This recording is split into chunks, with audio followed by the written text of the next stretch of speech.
салом тамошобинони гиромӣ, хулосаи хабарҳои муҳими 13 апрели тоҷикистон ва минтақаро аз пойгоҳи хабарии бомдод бароятон пешкаш мекунем.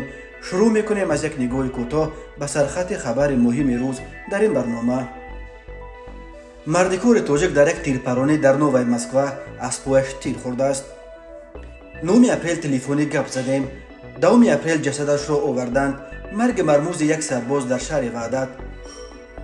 боздошти раиси ҷамоат ва як мансабдори дигар дар шаҳри Туз барои заминфурӯшӣ.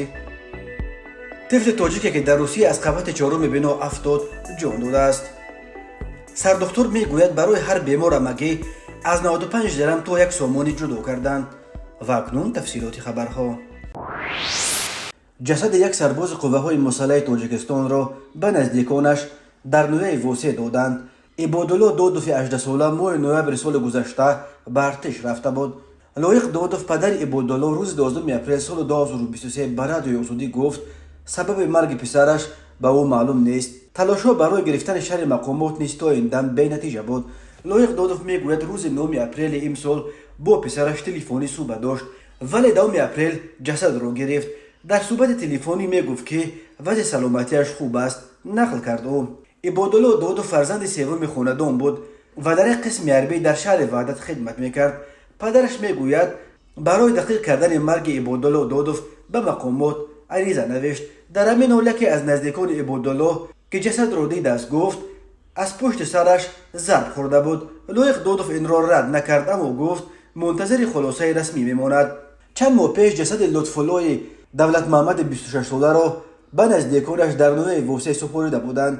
мақомот он замон гуфтанд ки вай аз илтиҳоби шуш ҷон дод.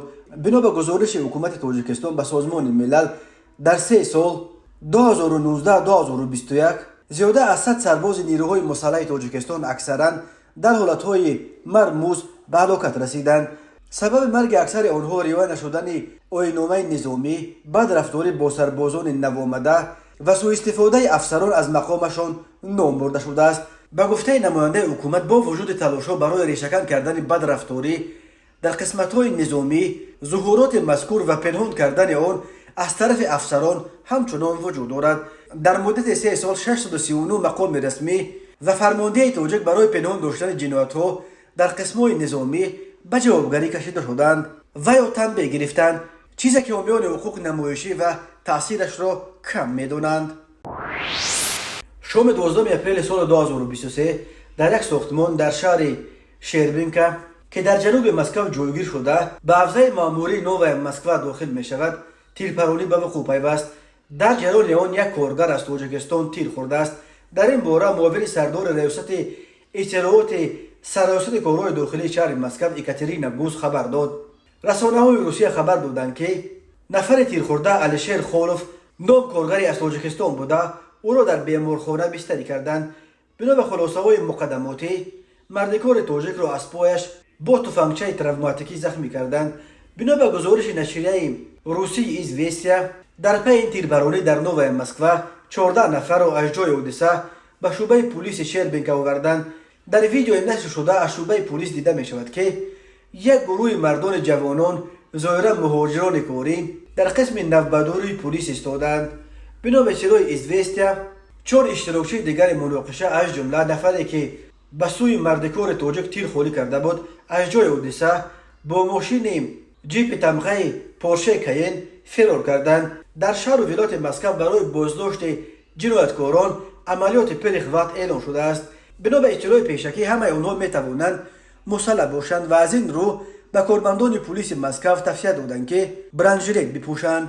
бино ба маълумоти дарёфтии «Известия», ин мошини Porsche ба номи Мусо, номзодаи ҷумҳурии Ингушистони Русия сабт шудааст. Ру Ньюс 24 хабар дод ки аз рӯи рақамҳои мошин муайян карданд ки ин мошини ҷип ба соҳибкори 28-сола аз Ингушистон тааллуқ дошта. ин соҳибкор ки пули суғуртаи мошинро пардохт накардааст, соҳиби як ширкати сохтмонӣ будааст.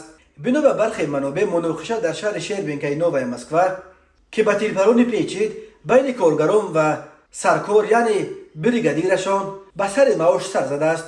гуфта мешавад коргарон аз саркор талаб карданд ки масъалаи пардохти маоши онҳоро ҳал кунад, вале баъси онҳо ба тирпаронӣ анҷомидааст. тафсилоти дигари тирпаронӣ дар Новая Москва فعلا در دست نیست. سفارت تاجیکستان در روسیه روز 13 اپریل سال 2023 خبر داد که کودک 2 ساله تاجیک روز 9 اپریل در نویه توسن ولایت لنینگراد روسیه از قبط 4 بنا افتاده بود. روز 12 اپریل جان داده است. سفارت با اظهار تسلیت عمیق به خویش و پیوندان طفل ففتیده خبر داد که کنسولگری گنرالی جمهوری تاجیکستان در شهر سنت پتربورگ برای رساندن کمک‌های ضروری به نزدیکان و پیوندان ففتیده جهت انتقال دادن جسد به وطن آماده است. طور قبلا خبر دادیم یک کودک 2 ساله از عائله مهاجران تاجیک در شهر نیکولسکوی در نویه توسن ولایت لنینگراد روسیه از ترازه قبط 4 بنای استقامتی به زمین افتاده است. یک منبع در مقامات حفظ حقوق منطقه به پایگاه خبری نیفسکی نووستی گفت این حادثه ناخوش روز 9 اپریل سال 2023 ساعت 13:50 در یک بنا در کوچه پروامایسکایا به سبب کودک را به نظارت گذاشتن مادرش افتاده است. بنا به اطلاع نیفسکی نووستی پدر و مادر این طفل از تاجیکستان بوده در ولایت لنینگراد اجاره میشینند.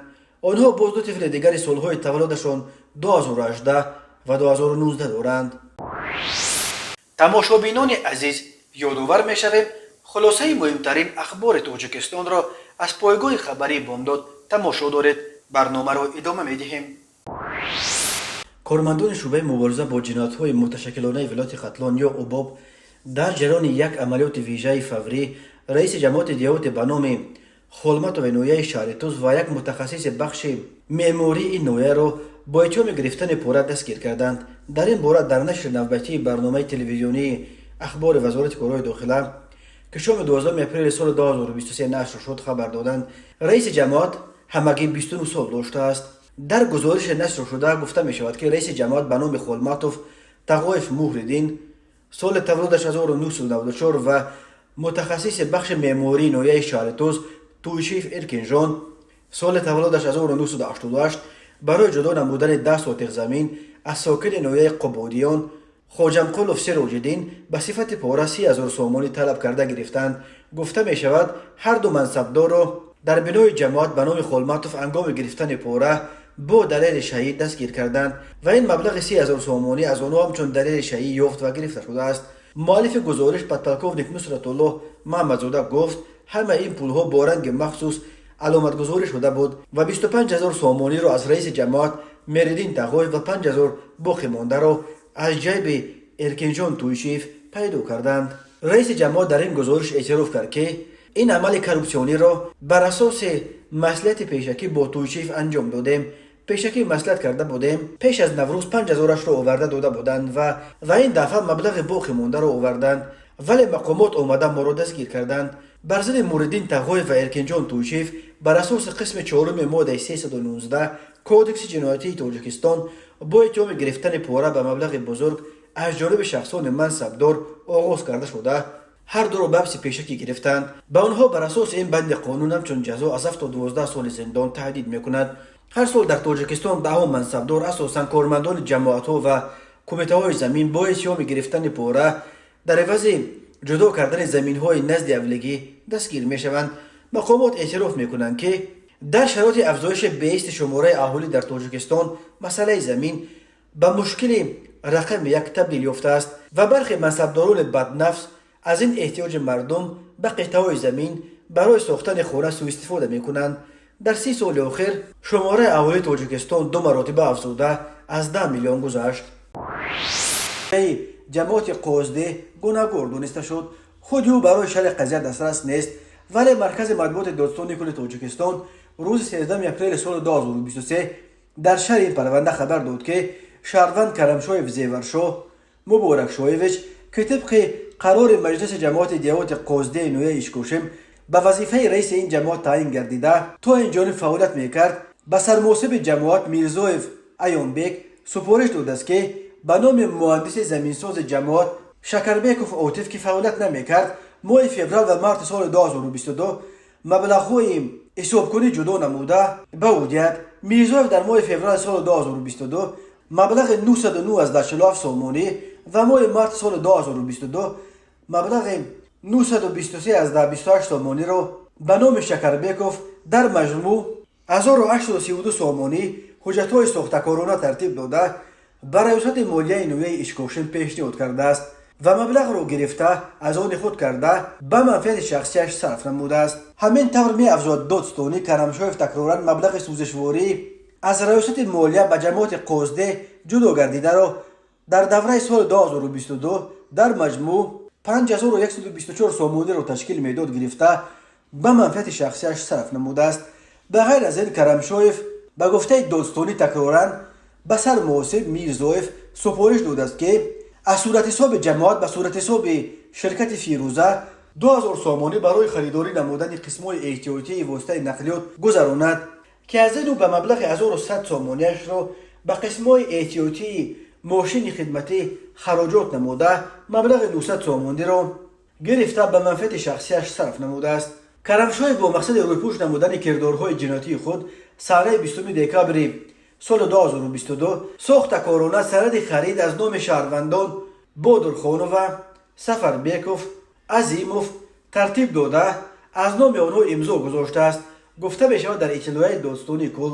ин мавридҳои тасарруфи маблағҳои давлатиро додстони ноҳияи ишкошин ошкор карда нисбат ба Карамшоев бар асоси 2 моддаи Кодекси ҷиноятии ҷумҳурии Тоҷикистон 245 қисми 2 бандҳои аг ва 323 парвандаи ҷиноятӣ оғоз намуда бо анҷоми тафтиши пешакӣ ба додгоҳ супориданд ва додгоҳи ноҳияи ишкошин Карамшоевро бар асоси ин 2 модда гунаҳгор шинохта нисбаташ ҷарима ба андозаи 150 нишондиҳанда барои ҳисобҳо баробар ба 10200 сомонӣ ба фоидаи давлат таъмин кардааст.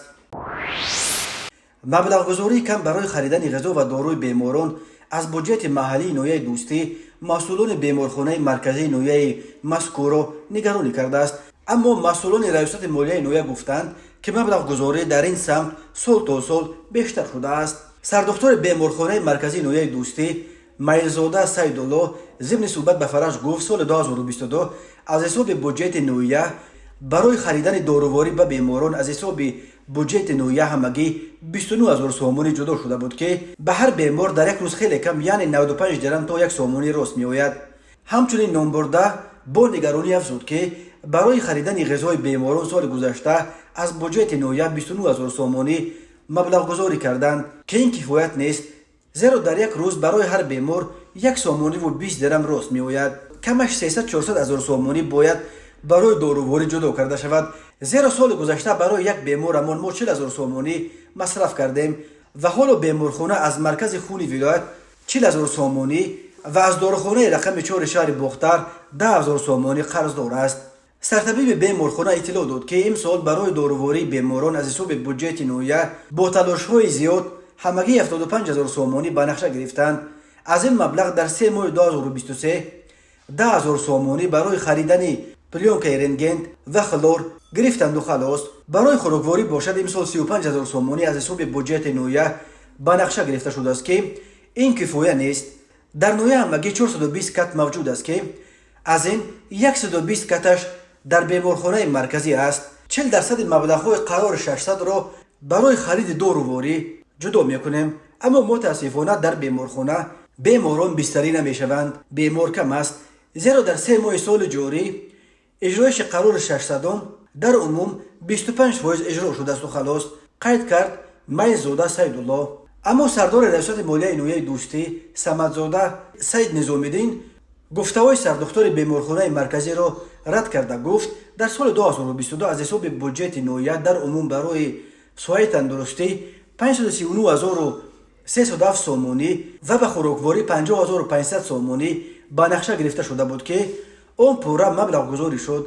аз ин маблағҳо барои харидории доруворӣ ба беморхонаи марказӣ 102030 сомонӣ ва 29000 барои ғизо ба нақша гирифта шуда буд. афзуд ном бурда ба иттилои ӯ дар соли 2023 барои харидории доруворӣ ба соҳаи тандурустӣ дар буҷети ноҳия дар маҷмӯъ 603700 сомонӣ ва барои хӯрокворӣ 54000 сомонӣ ба нақша гирифта шудааст. аз ин маблағ 177000 барои хариди дорувории беморхонаи марказӣ ва 35000 барои ғизои беморон ба нақша гирифта шудааст ки танҳо барои доруворӣ 25500 сомонӣ маблағгузорӣ шудааст. суоли матраъ ин аст ки سردختر بیمارخانه راست میگوید یا سردار ریاست مالیه ناحیه دوستی. به شعبه وزارت کارهای داخله در ناحیه قبادیان عریضه مرد 53 ساله ساکن ناحیه مذکور وارد گردیده است که 11 اپریل سال 2023 شخصان نامعلوم با روی پنهانی از کوچه اسماعیل سامانی یک عدد اسکوتر را دزدیده از جای حادثه غیب شدند. ضرر رسانیده شده 4500 سامانی را تشکیل می‌دهد. هنگام گذراندن چاره‌بینی‌های اپراتیوی جستجویی از جانب کارمندان میلیسیا جوان 25 ساله ناحیه قبادیان همچون گمانبر در صادر نمودن جنایت دزدی دستگیر کرده شد. اینچنین به شعبه وزارت کارهای داخله در شهر کولاب با عریضه زن 35 ساله ساکن شهر مذکور مراجعت نموده است که 11 اپریل سال 2023 تخمینا ساعت 12:00 شخصان نامعلوم با روی پنهانی در داخل بازار مرکزی شهر کولاب ایجایبش یک عدد تلفن موبیلی که ارزشش 2500 سامانی را تشکیل می‌دهد دزدیده از جای حادثه غیب شدند.